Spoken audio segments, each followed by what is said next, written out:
política deste processo. É o fato de que está sendo utilizado um procedimento jurídico para fins de perseguição política. O ex-presidente Lula respondeu a todas as questões que eram relativas ao triplex do Guarujá.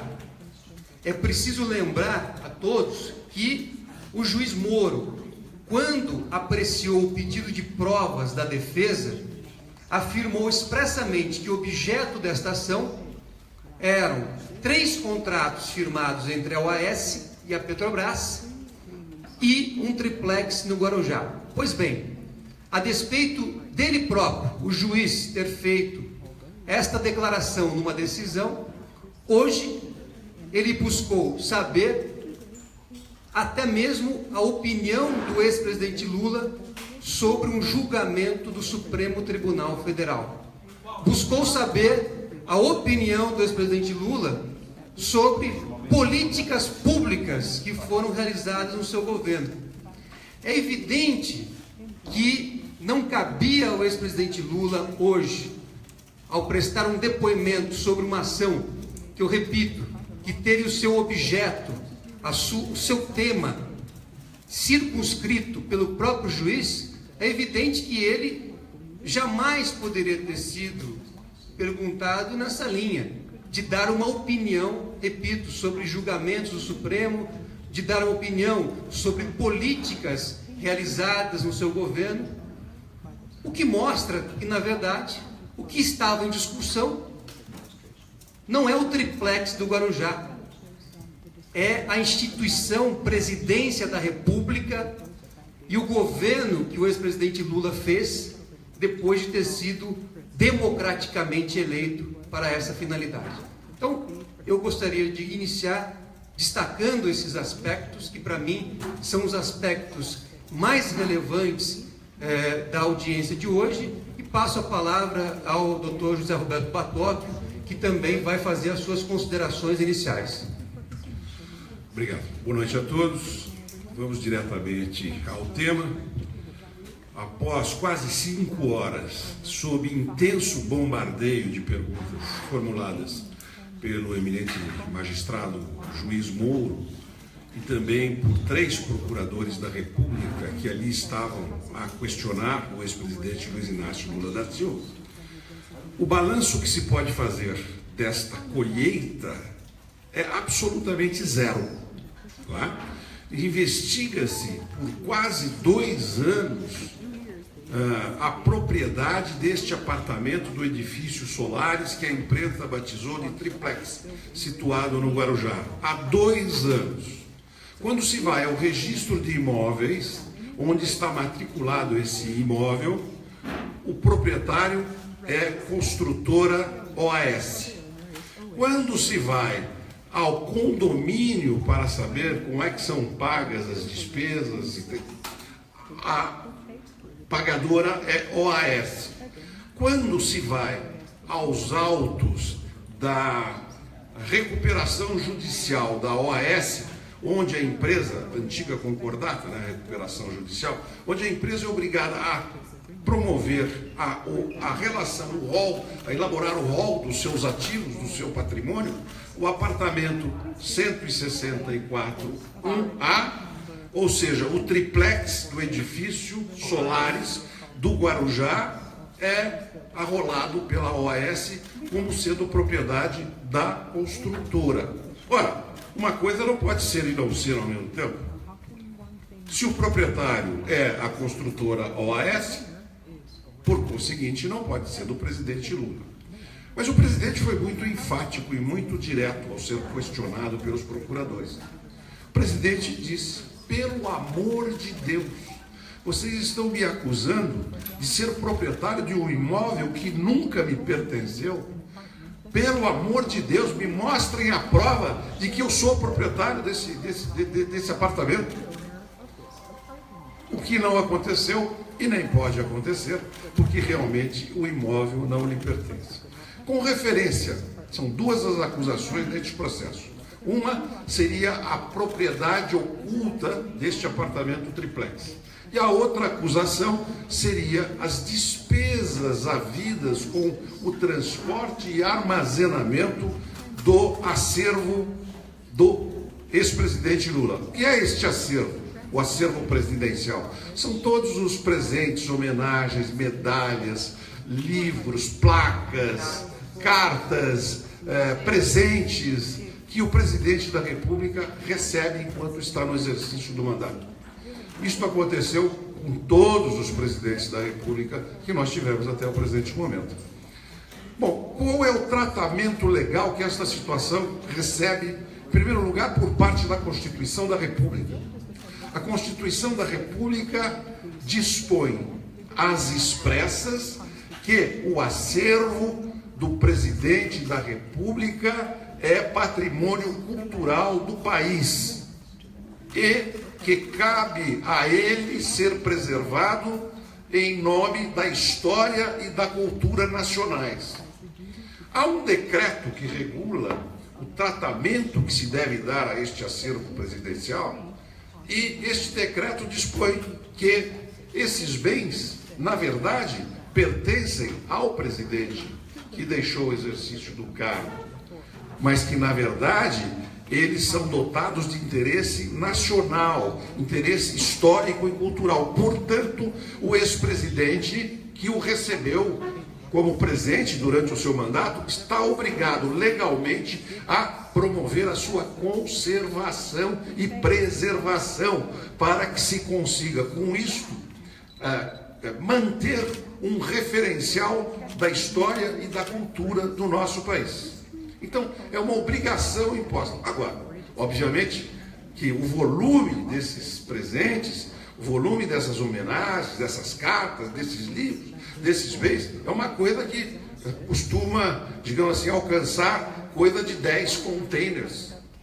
É uma imensidão de coisas. O presidente chama isso com muita graça de tralhas, as tralhas que vêm com o exercício do cargo. Pois bem, o presidente não teve nenhuma relação direta com o transporte disso no dia que terminou o mandato dele, né? Ele desocupou o Palácio do Planalto, não é? O Palácio da Alvorada. Quer dizer, a assessoria, os funcionários estatais se incumbiram de promover o transporte desses bens. O presidente não teve nenhum contato direto. E o que acontece normalmente com esse acervo em relação aos outros presidentes? Normalmente, pessoas, empresas contribuem para, dando a sua contribuição cultural ao país, colaborar para o transporte, para o armazenamento desses bens. Mas sobre este tópico, as perguntas foram quase inexistentes. Os procuradores da República perguntaram pouquíssimo, porque efetivamente é um despropósito se processar um ex-presidente da República alegando que ele recebeu cooperação de empresas nacionais para promover o transporte do acervo e o seu armazenamento, que o presidente Lula queria destinar ao museu, não é? A um museu de interesse nacional. Bom, então, com relação a isso, a prova simplesmente é nula, absolutamente inexistente, zero, prova zero. Não se encontra no comportamento do ex-presidente Lula qualquer fato que possa ser conceituado como delito, como delituoso.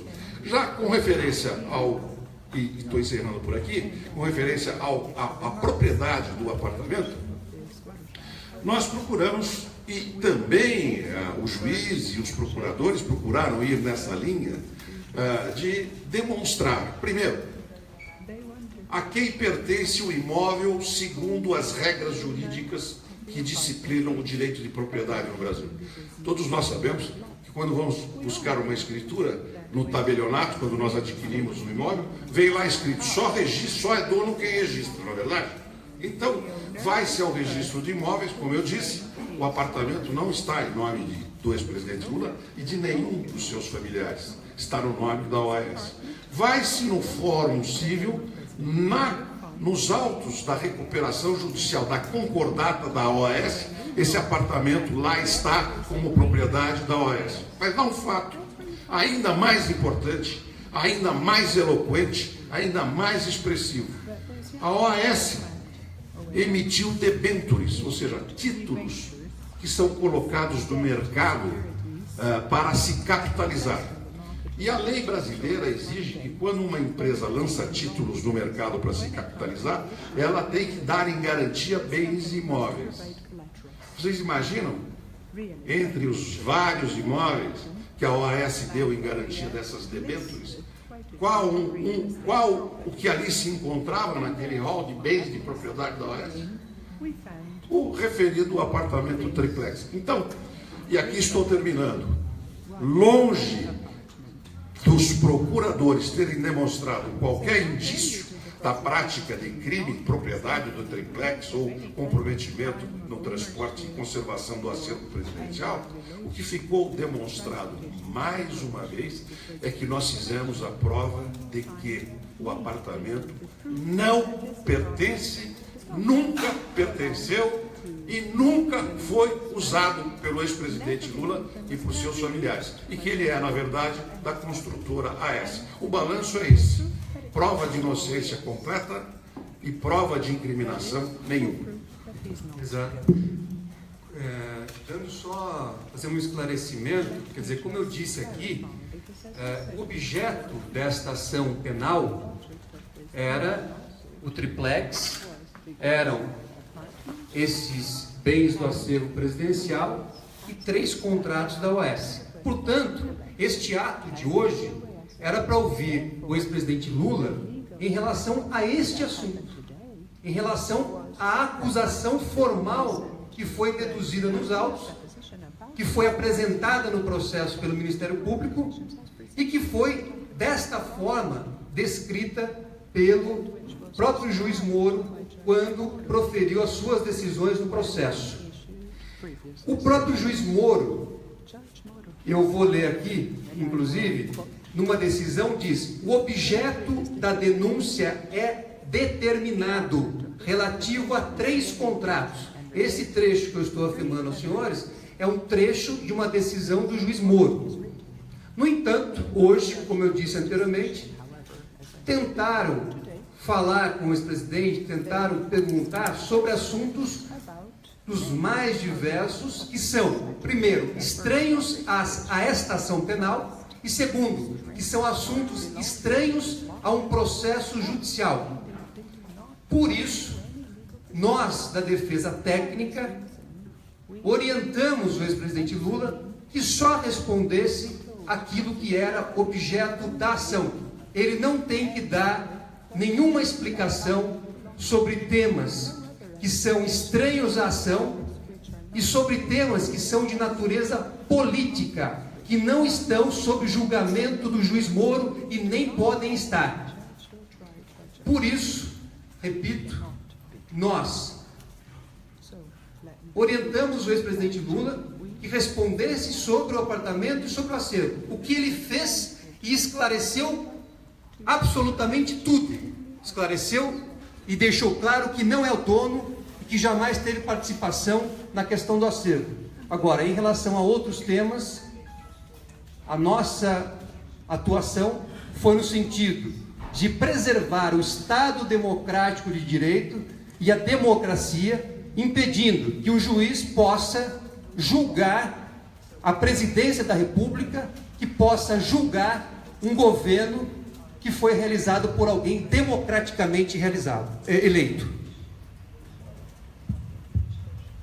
Boa noite. Gostaria de completar só a fala dos meus colegas, falando sobre as provas. Como já tem bem demonstrado, não existem provas contra o presidente Lula, mas com relação à sua inocência, tem provas cabais no processo. A sensação que se tem é que os procuradores pararam no tempo em 14 de setembro de 2016 e eles ignoram as provas da inocência do ex-presidente Lula. Isso com relação ao triplex do Guarujá, que não pertence a ele, que nós já provamos que não pertence a ele. Mas com relação à Petrobras, nós não conseguimos ter acesso aos documentos que provam que ele nunca participou de nenhum ato dentro da companhia que pudesse comprovar algo que pudesse remotamente ser ilícito. E eu quero perguntar Por que isso é escondido à defesa? Por que nós não conseguimos ter acesso às atas? Por que hoje, em audiência, é utilizada uma ata de reunião de diretoria, ao qual nós não conseguimos ter acesso a nenhuma das atas de reunião de diretoria, e os procuradores, a Polícia Federal, a própria acusação, que é a assistente de acusação, que é a Petrobras, teve acesso. Nós precisamos ter o mesmo acesso, a mesma igualdade, de condição de provar que a acusação está tendo. E isso está sendo negado à defesa. Vamos abrir então para as perguntas. Só fazer uma sugestão. Como a gente vai por um prazo de 30 minutos, para vocês é melhor e eles também estão cansados. Eu não sei quantos de cada pergunta. Então vamos fazer um pelo menos do Felipe. Na a pergunta.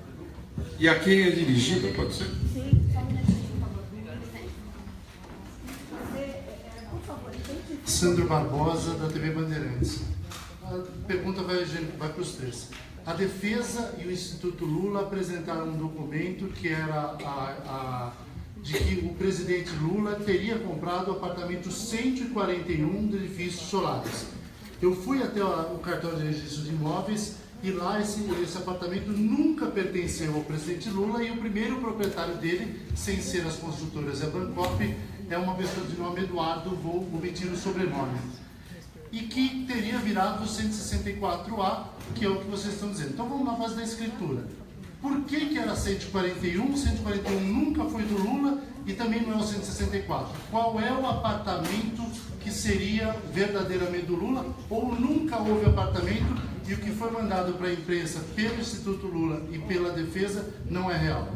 Bem, a história tem que ser contada desde o início. Por volta de 2005, Dona Marisa Letícia da Silva contratou com a Bancop a aquisição de cotas de empreendimentos imobiliários da Bancop. O que isso significa? Você adere ao programa da cooperativa, adquire uma cota, paga os valores mensais desta cota e ao cabo do pagamento, ao fim do pagamento da totalidade do valor, esta cota pode ser convertida na propriedade de um apartamento. Só aconteceu com eles, nenhum outro foi assim. Como? Só aconteceu com eles, nenhum outro foi assim. Aconteceu o que com eles? Foram vendidas várias cotas. Só a venda de cotas só aconteceu com o vereador da Dona Marisa. Os demais foi unidade habitacional. Então, a Bancop é uma cooperativa. O direito cooperativo... Não, vem de cota. Não, veja, é direito cooperativo. Está no contrato deles. Não, e veja bem, ele controla... Não, ele adquiriu... Eu posso terminar de falar? Ele adquiriu a Dona Marisa adquiriu uma cota, e aí ele relaciona com a possível unidade que é 141. Mas a cota significa que ela vira sócia, como se fosse uma sócia da cooperativa. Ela não é aquisição de unidade, isso não é direito cooperativo. Há um grande erro, um erro básico de entendimento de que significa um direito cooperativo. E quando você entra numa cooperativa é uma cota. E é neste direito que ela se insere. Não é aquisição de unidade imobiliária. Isso vem mais tarde, em 2009, quando muda-se o regime de construção, e aí sim parte-se para a aquisição de unidade imobiliária, com 90% da aprovação dos condomínios, dos cooperados. Então, na realidade, há um grande erro de entendimento do que significa cooperativa. E eu acho que aqui, deixa bem claro que ninguém mentiu, e só deixar bem claro que é cota, e é isso que todos os outros cotistas tiveram. Quando eles, em 2009, aderiram a outro regime, aí sim é a unidade habitacional. Só para registrar, você nunca recebeu da defesa do ex-presidente Lula a afirmação de que ele é ou foi proprietário da unidade 141. Você recebeu, assim como toda a imprensa, a informação de que a Dona Marisa tinha uma cota que poderia, se o empreendimento tivesse sido construído pela Bancop no regime de cooperativa, dar direito a ela a unidade 141. Mas é isso. Por esta razão, Por esta razão, este imóvel nunca esteve em nome de Dona Marisa. E mais ainda, ao cabo do vencimento deste contrato de adesão, a Dona Marisa preferiu, para encurtar caminho, preferiu reaver o dinheiro que ela tinha pago em prestações pela aquisição da cota e não aceitou receber apartamento. O que se quer dizer é que este apartamento triplex foi exatamente entregue com benefícios e com reformas, quando isto absolutamente nunca aconteceu. Tanto assim que quem for ao Foro de São Paulo vai verificar que, em nome de Dona Marisa, está ajuizada uma ação contra a Bancop e OAS para reaver todo o valor que ela tinha pago para a aquisição desta cota. Portanto, é uma miragem, é uma fantasia, é uma construção sobre areia, esta história de que um apartamento 164A, o tal do triplex, tenha pertença ou em algum momento pertenceu à Dona Marisa e ao presidente Lula. Eu chamo este apartamento triplex, no processo, de apartamento Manuel Bandeira. Sabe por quê? É aquele que teria sido, mas que nunca foi. Passar aqui para a próxima pergunta. Boa noite. Doutor Zanin, Lisandra Paraguaçu, da agência Reuters. O senhor citou que foram feitas perguntas fora desses dois casos. O senhor podia explicar um pouco melhor em que processos que o juiz Moro tentou entrar, que informações que ele tentou perguntar para o presidente Lula que não tem a ver com esses dois casos? Certo. Como eu disse, primeiro ele tentou falar sobre um assunto relacionado a um sítio de Atibaia. No entanto, como todos vocês sabem, este sítio não integra esta acusação e é objeto de um procedimento específico que o Ministério Público instaurou para apurar. E sequer existe uma acusação contra o ex-presidente Lula em relação a esse sítio. Esse é o primeiro ponto que foi tocado. Segundo ponto, buscou-se colher o depoimento, a opinião do ex-presidente Lula sobre o julgamento realizado pelo Supremo Tribunal Federal em relação à ação penal 470, também conhecida como mensalão. A pergunta foi textualmente essa: qual é a opinião do senhor sobre o julgamento realizado pelo Supremo Tribunal Federal no chamado caso do mensalão? Ora, desde quando uma pessoa que está ali para se defender, fazer a sua autodefesa em relação a uma acusação específica, tem que dar ao juiz a sua opinião sobre um julgamento já finalizado da Suprema Corte Brasileira?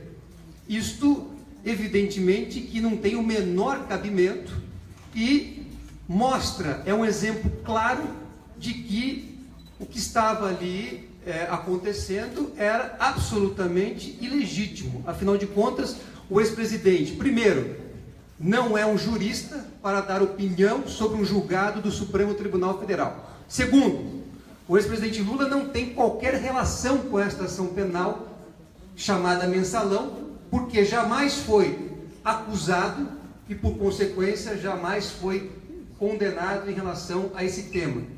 E terceiro, era uma situação claramente buscando fazer dali uma cena política, porque o ex-presidente Lula não tinha e não tem qualquer relação com esta ação. Outros temas foram também apresentados, que eu repito, temas absolutamente estranhos à acusação. O que ficou claro é o seguinte: o ex-presidente Lula é uma pessoa inocente, a sua inocência está claramente demonstrada e buscou-se fazer ali uma cena que não tem qualquer relação com o processo judicial, mas sim uma cena de uma perseguição política.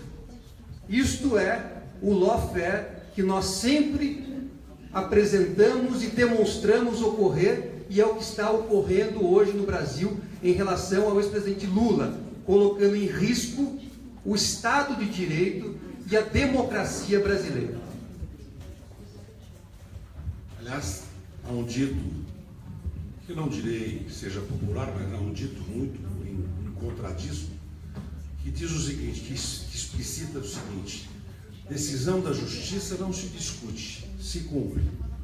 Como seria possível solicitar ao ex-presidente Lula que fizesse comentários ou desse sua opinião sobre uma decisão proferida nada mais, nada menos do que pelo Supremo Tribunal Federal do nosso país? Fica-se sem compreender qual é o propósito de uma pergunta dessa.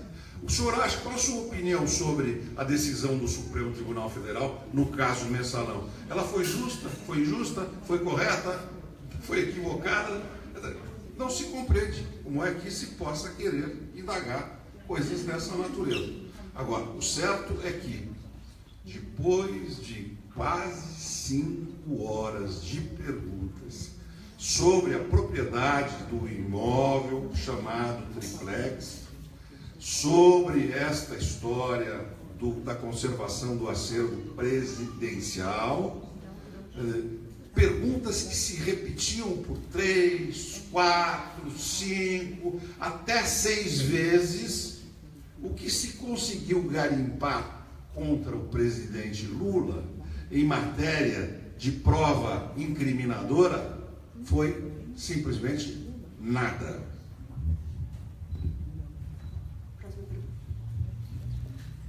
Malu Maza, RPC, TV Globo. A defesa entrou com alguns recursos, estou aqui, a defesa entrou com recursos na tentativa de declarar o juiz Sérgio Moro suspeito, também na tentativa de suspender os prazos do processo, desse processo específico. Esses recursos foram negados. Agora, os senhores falam dessa atuação, classificam a atuação do juiz como política. Eu gostaria de saber, nesse sentido, se há outros recursos que estão sendo pensados, o que é possível fazer nesse momento com relação a esse processo.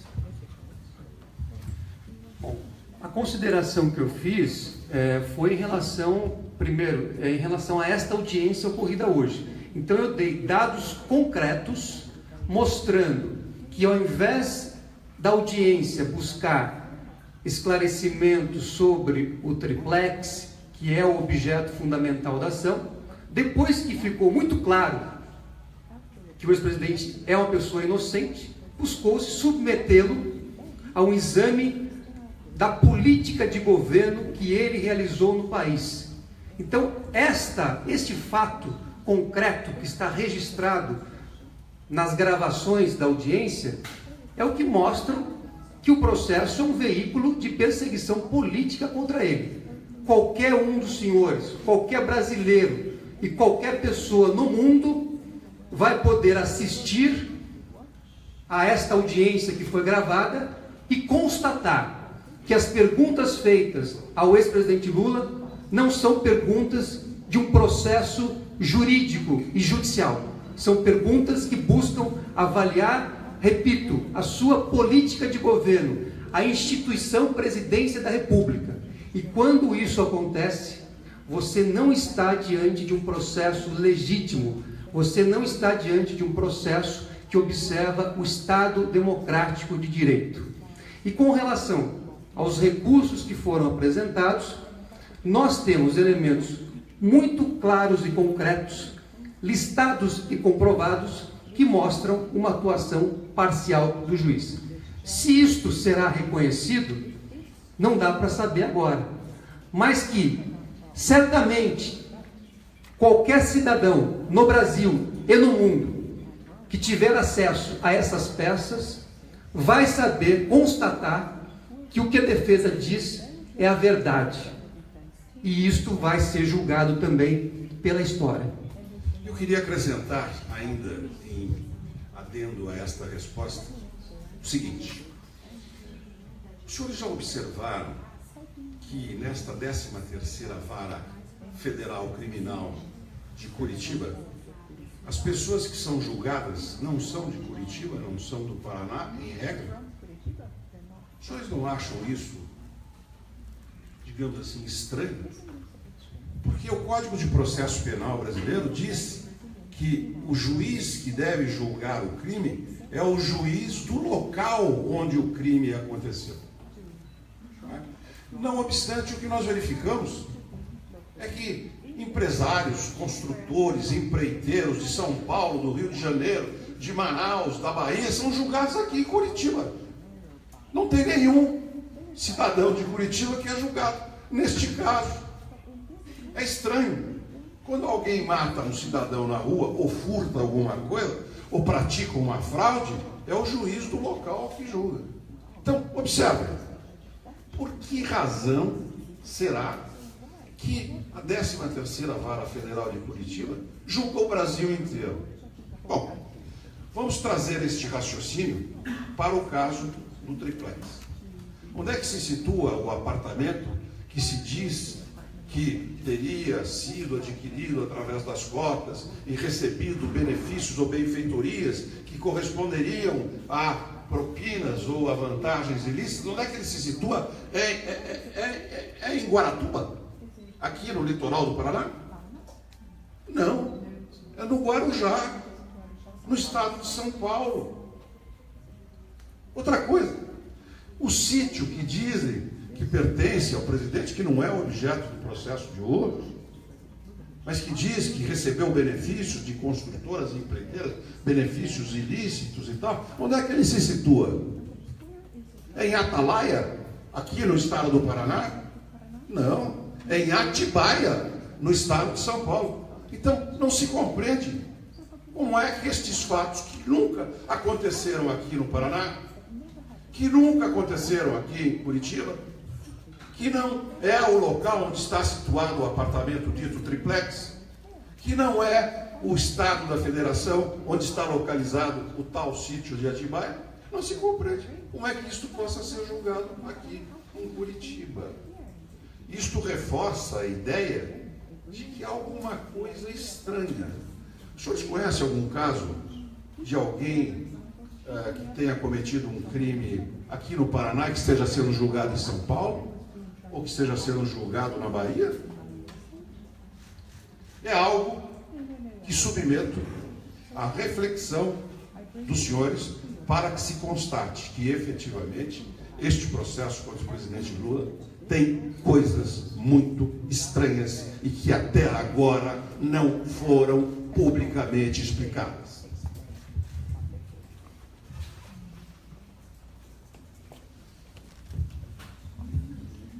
Mauro Taliaferri, da Rede TV, perdão. Seguindo essa linha, doutor Batóquio, num julgamento em que a defesa do presidente Lula considera como sendo político, a defesa também vai adotar uma estratégia política de tentar levar esse julgamento e postergar ao máximo, de modo a viabilizar a candidatura dele com a presidência da República no ano que vem? Bem, o que eu tenho a dizer sobre isso é que nós, como questionou a nossa ilustre jornalista da Rede Globo, nós entramos com os recursos jurídicos para mostrar aos tribunais que Guarujá é no estado de São Paulo e que Atibaia também é no estado de São Paulo e que não é aqui e que, portanto, esses processos deveriam ser julgados lá. É claro que essas defesas, esses recursos que nós impetramos ainda não se encontram totalmente decididos até a última instância, até o último grau. Mas nós temos a crença jurídica de que isto vá um dia ser reconhecido. E qual é a consequência? Se isto acontecer, os processos são absolutamente nulos. Porque diz a lei que sentença dada por juiz absolutamente incompetente é sentença nula. Não existe. Então nós estamos manejando esses recursos jurídicos. Agora, a nós nos compete, enquanto defensores, enquanto patrocinadores da defesa técnica do ex-presidente Lula, manejar estes recursos de natureza jurídica, não é?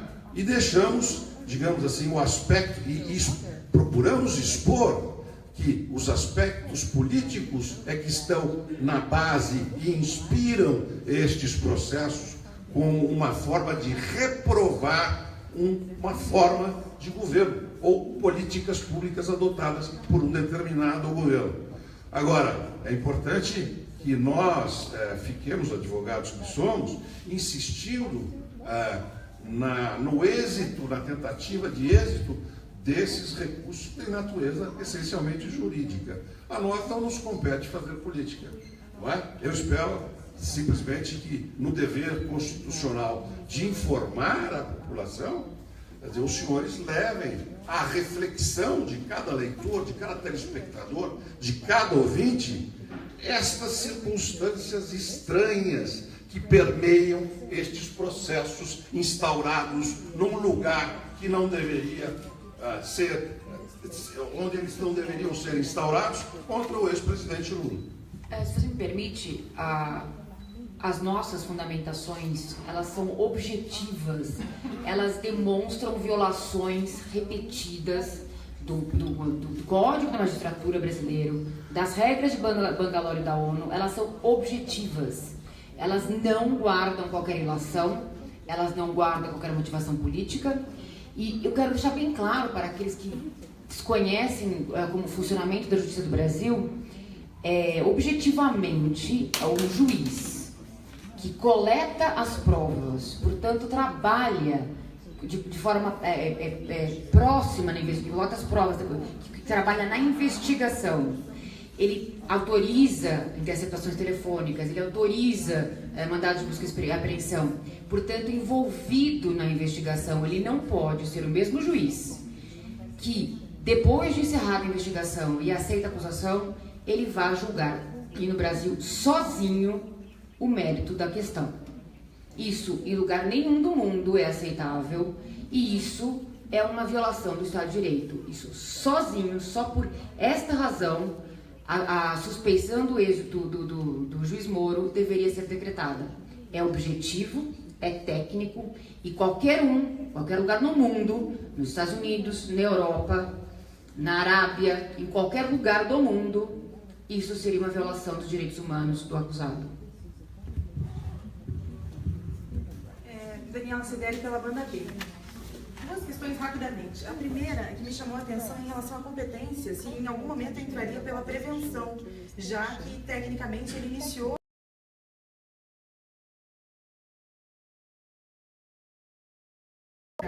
A minha segunda questão é a seguinte: os senhores comentaram em relação que não há provas em relação ao triplex, mas que os senhores não tiveram acesso às provas no envolvimento com a Petrobras. Então existe essa possibilidade, pelo menos foi os senhores que falaram que não tiveram acesso, que a defesa não teve acesso a essas provas.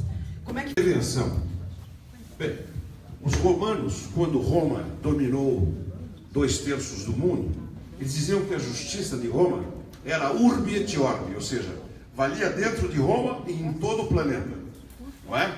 A pretexto de haver prevenção em relação a um doleiro que praticou crime financeiro contra o sistema financeiro brasileiro, atrair a competência para Curitiba de todos os delitos que ocorrem no território nacional, isto não pode ser levado seriamente como causa de prorrogação de competência por prevenção, não é?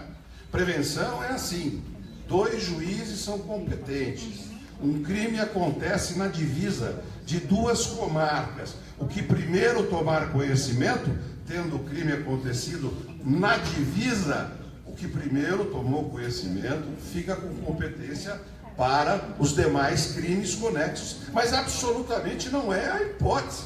Esta prevenção é industriada, é fabricada, é artificial, foi criada deliberadamente para trazer para este juízo todos os fatos que são considerados criminosos ou delituosos em tese para cá, não é? Então, esta é a realidade. Trata-se de uma anomalia, de uma patologia processual, de um expediente, de uma manobra condenável que se fez a partir de um doleiro para trazer todas as causas do Brasil para um juízo só. Democratas não podem aceitar esses critérios, porque não existe juiz brasileiro com competência em todo o território nacional. Nenhum juiz brasileiro é romano, urbi et orbi, aqui e no planeta inteiro, não é? A segunda parte da pergunta. Com relação à Petrobras, o que fica evidente e nós ressaltamos constantemente é que não há prova nenhuma, a acusação não traz prova nenhuma, traz relação. Ele deveria saber, será que ele não sabia, da presidência da República? Isso é muito grave. E o que nós pedimos é paridade de armas, ou seja, nós queremos ter acesso aos mesmos documentos que a acusação tem. Isso é um princípio básico de defesa, de Estado de Direito e de direitos humanos. E o ex-presidente Lula, ele tem direito à aplicação correta da lei. E isso a gente não vai abrir mão da aplicação correta da lei e da defesa em sua plenitude com relação ao ex-presidente Lula. Nós queremos as mesmas condições que a acusação tem. É só isso. Alguém tem mais alguma questão? Ou eu vou encerrar aqui com a Folha de São Paulo, tá bem? Última pergunta. Opa. Boa noite, José Marques, Folha de São Paulo.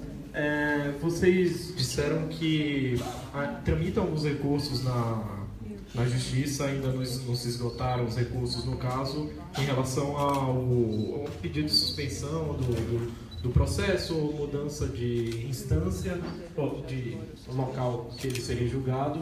O que eu queria saber é quais são os recursos que estão tramitando especificamente hoje, e eu acho que não ficou claro que vocês, no momento, estão pensando em entrar com alguma outra medida nova, além dos que estão tramitando no momento, enfim, para pedir suspensão de julgamento, não sei.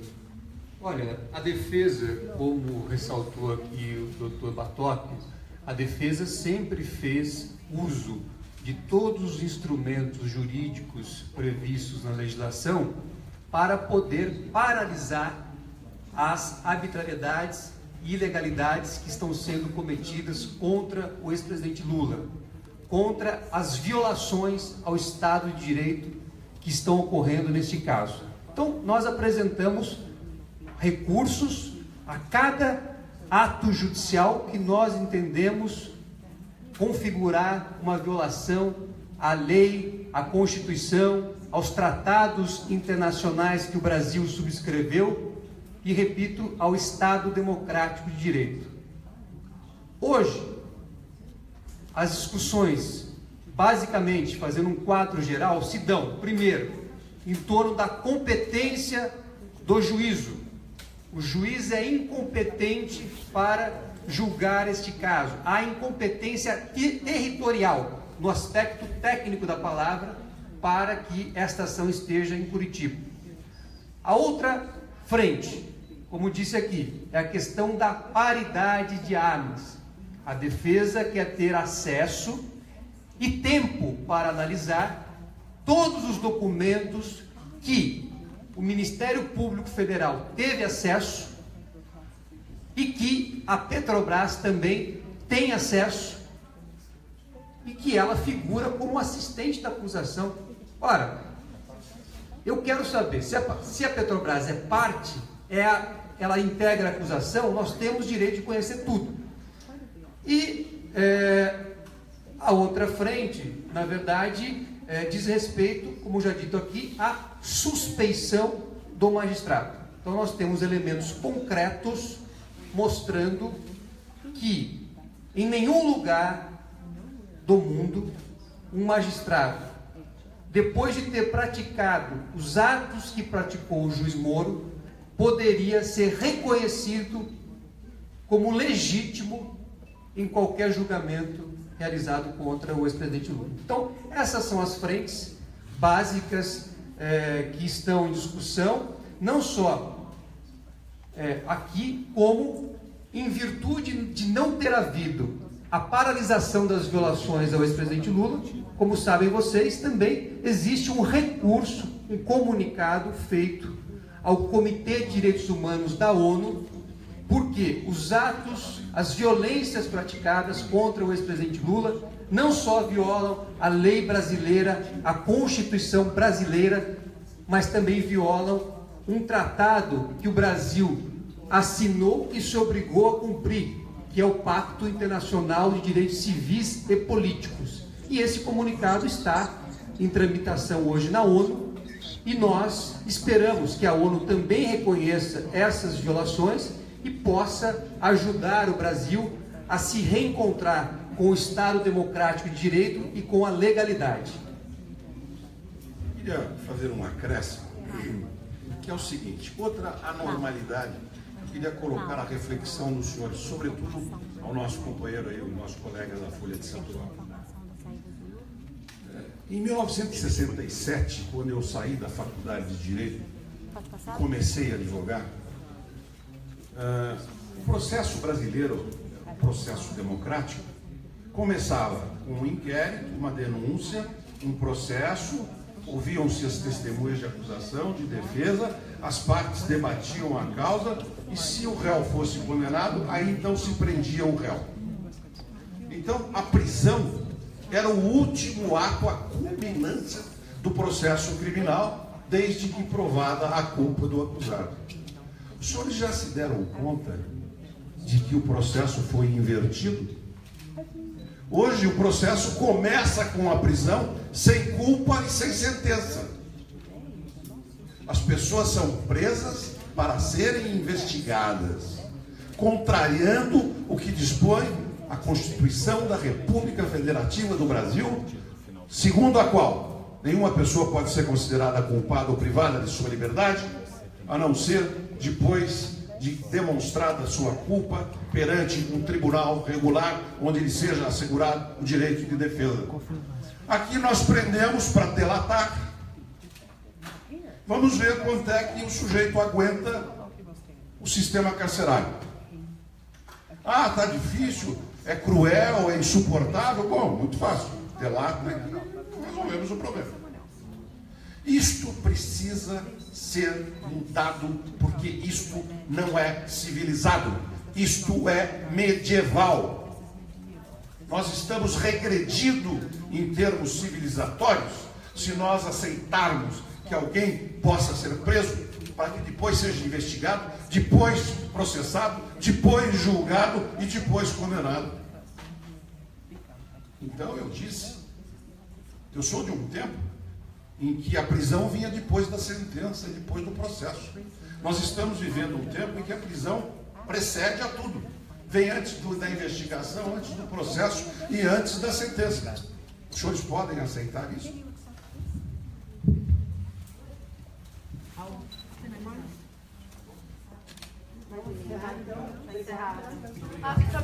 Boa noite a todos. Pode ser que para quê? Vai ter? Valesca Teixeira Martins. Cristiano Zanin Martins. José Roberto Batóquio, B-A-T de Tereza O, C-H-I-O. Boa noite a todos e muito obrigado.